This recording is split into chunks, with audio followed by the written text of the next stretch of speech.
कि जब आधार समान होते हैं तो गुणा में घातें क्या हो जाती है? जुड़ जाती है। क्या हो जाएंगी? जुड़ जाएंगी। ठीक है, ऐसे यहाँ तो हो जाएगा। यहाँ पे आधार कितना है? आधार कितना है बताओ? 3। आधार कितना है? 3। ठीक है, तो इसका सॉल्यूशन क्या हो जाएगा? 3 की घात 4 प्लस 5 प्लस माइनस के 9। देखिए जोड़ दीजिए, 4 और 5 को जोड़ेंगे कितना हो गया? Plus minus minus. यहाँ से प्लस माइनस क्या हो जाएगा? यहाँ पे माइनस माइनस 9 बराबर 3 की घात 9 में से 9 गया तो कितना बचा? 0। जब किसी की घात 0 होती है तो उसका मान कितना होता है? 1। उसका 1 क्या हो जाएगा? इसका आंसर। समझ में? नेक्स्ट देखिए। देखिए अगला question, question number 2। Question number 2 है 2/3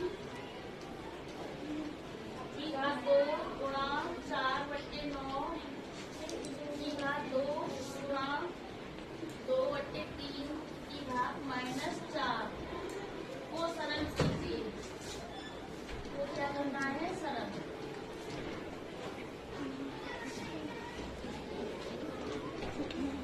सरल कीजिए। देखिए इसमें देखिए आधार 2 जगह, तो यहाँ पे कितना आधार है? 2/3 आधार है। 2/3 यहाँ पे भी 2/3 है, लेकिन यहाँ पे कितना है? 4/9। इसलिए हम इस 4/9 को कितना बनाएंगे? 2/3। इस 4/9 को कितना? 2/3 बनाएंगे। कैसे बनाएंगे बताओ? 4 को हम क्या लिख सकते हैं बताओ? 4 को हम 2 गुणा 2 लिख सकते हैं और 9 को हम 3 गुणा 3 लिख सकते हैं। अब ये इसको हम क्या लिख सकते हैं? 2 की घात 2 और 3 की घात 3 की घात 2, क्योंकि 3 कितनी बार आ रहा है? 2 बार। और 2 कितनी बार आ रहा है? 2 बार। ठीक है, चलिए अब देखिए इसको कैसे करना है। देखिए इसको करने के लिए हम क्या करेंगे? 2/3 की घात 2 गुणा इसको 4 को हम क्या लिखेंगे? 2 की घात 2/3। हमने क्या कर लिया? 2/3 की घात 2 और पूरी की घात 2। ठीक है, आगे से मतलब 4 को हमने क्या लिख दिया? 2 की घात 2 और 9 को क्या लिख दिया? 3 की घात 2 गुणा 2/3 की घात -4। देखिए अब सब जगह आधा 2/3 2/3 और 2/3 2/3 की घात 2 गुणा 2/3 की घात। जब ऐसी घात के ऊपर घात होती है तो इनकी मल्टीप्लाई हो जाती है ना, तो यहाँ पे हो जाएगा 2 दूनी 4। ऐसे ये 2/3 की घात -4। चलिए गुणा में समान आधार की घातें जुड़ जाती है। जोड़ दीजिए 2/3 की घात 2 प्लस 2 प्लस 4। यहाँ पे कितनी है? 4। यहाँ पे कितना आएगा? 4 चलिए इसको करेंगे आगे। देखिए 2 और 4 कितने हो गए? 6। हो जाएगा 2/3 की घात 6। यहाँ प्लस माइनस क्या हो गया? -4 बराबर 2/3 की घात 2। ये इसका क्या आ जाएगा? आंसर। ठीक है, या फिर इसको हम लिख सकते हैं 2 दूनी 4/9 4/9। इसका क्या हो जाएगा? आंसर। आगे सबको समझ में? क्वेश्चन नंबर 3 देखेंगे। देखिए क्वेश्चन नंबर 3 क्या दे रखा है? -1/2 की घात कितनी दे रखी है? -2 गुणा 2 की घात 2 का मान ज्ञात कीजिए।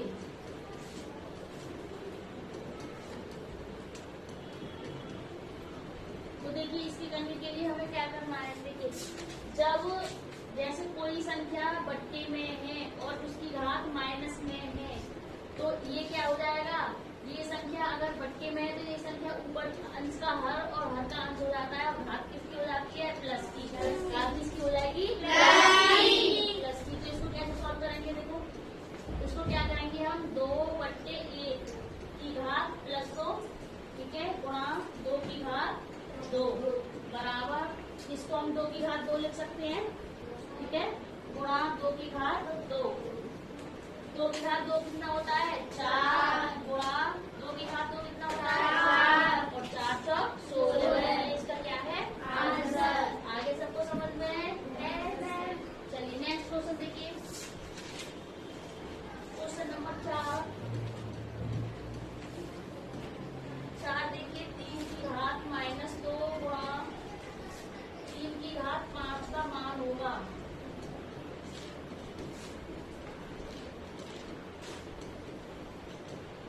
देखिए इसका मान कैसे निकालेंगे। देखिए 3 की घात 2, देखिए मैंने अभी क्या बताया था, इसके नीचे हम 1 मानते हैं, जब कोई संख्या नहीं होती है तो क्या मानते हैं 1। अब इसमें क्या करेंगे, अंश को हर बनाएंगे और हर को अंश को ऊपर कर दीजिए और 3 को नीचे, और घात किसकी हो जाएगी प्लस की। ठीक है, अब देखिए यहाँ पे तो घात प्लस की है तो इसको ऐसे ही रखेंगे, ठीक है। चलिए तो ये देखो ये क्या हो गया, अब ये बन गया 1/3 की घात 2 गुणा 3 की घात 5, या फिर हम देखिए अब ये भाग में संख्या है, ये किसमें संख्या है भाग, तो हम इसको लिख सकते हैं 3 की घात 2 भाग, या फिर क्योंकि ये संख्या किसमें है भाग में, संख्या किसमें है भाग में, तो हम इसको ऐसे लिख सकते हैं 3 की घात 5 भाग 3 की घात 2, क्योंकि ये 3 की घात 2 कहाँ पर है नीचे, 3 की घात 2 कहाँ पर है नीचे भाग में, इसलिए ये 5 के 3 की घात 5 के भाग में है, इसलिए इसको लिख लिया 3 की घात 5 भाग 3 की घात 2। आगे समझ में? चलिए अब ये देखिए भाग में समान आधार की घातें क्या होती थी घट जाती थी। अब हम क्या करेंगे, अगर यहाँ पे गुणा होता है तो इन दोनों को जोड़ देते हैं, अगर यहाँ भाग होता है तो इसको क्या करते हैं माइनस। चलिए तो ये आ गया 3 की घात 3 की घात 3 मतलब 3 बार 3 किया 9 9 किया 27 9 किया 27। आगे सबको समझ में? चलिए नेक्स्ट क्वेश्चन देखेंगे, क्वेश्चन नंबर 5 है, सरल कीजिए।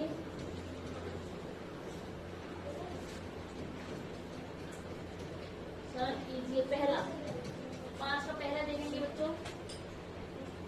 देखिए पहला है 1/2 की घात -2 गुणा 3 की घात 2 भाग 3 की घात -3। देखिए अभी देखिए इसको कैसे हल करेंगे, देखेंगे सब। देखिए हम क्या करते हैं, जब हमारी घात माइनस में होती है तो संख्या को क्या करते हैं पलट देते हैं, कैसे बनाओ पलट दो इसको, 3 को वहाँ ऊपर ले जाएंगे और 1 और घात किसकी हो जाएगी प्लस की, गुणा 3 की घात 2, यहाँ पे 3 की घात 2 है तो यहाँ पे भी 3 की घात 2 आ गई, ठीक है, भाग की जगह भाग, 3 की घात -3 की जगह माइनस, ठीक है, यहाँ से समझ में आ गया। चलिए उसके बाद देखिए अभी देखिए 1 है नीचे तो इसका तो कोई मान नहीं होता, इसे हटा भी सकते हैं, ना लिखो एक ही बात है, ठीक है। तो इसको हम क्या लिख सकते हैं, इसको 3 की घात 2 लिख सकते हैं, गुणा 3 की घात 2 भाग 3 की घात, अभी देखिए 3 की घात -3। चलो ये दोनों घातें एक जैसी जुड़ जाएंगी, 3 की घात 4 हो जाएगा, यहाँ 2 और 2 4, ये दोनों प्लस हो जाएंगी है ना, तो 2 और 2 4 भाग 3 की घात -3 बराबर।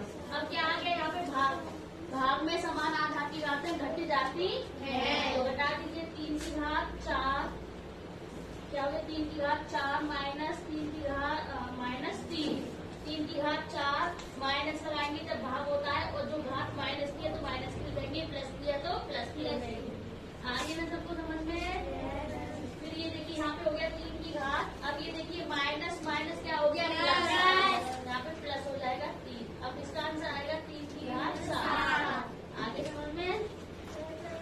चलिए नेक्स्ट देखिए क्वेश्चन नंबर 5 का सेकेंड, देखिए 7 की घात 4 गुणा 1/7 की घात 3 भाग 7, देखिए इसको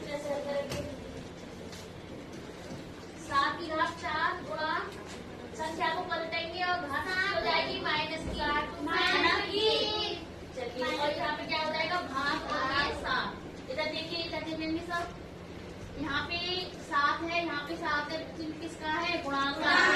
तो ये घातें क्या हो जाएंगी? प्लस हो जाएंगी। ये और ये क्या हो जाएंगी? प्लस। तो कर दीजिए 7 की घात 4 प्लस माइनस का 3 भाग 7 की घात 7 है ना खाली 7। ठीक है, 7 की घात कोई नहीं होती तो वहाँ 1 मानते हैं। चलिए 7 की घात प्लस माइनस माइनस, तो 4 में से 3 गया तो कितना बचा? 1 भाग 7 की घात 1। अब देखिए 7 में 7 का भाग देंगे तो आंसर कितना आएगा? 1। आगे समझ में? चलिए नेक्स्ट 5 का तीसरा। देखिए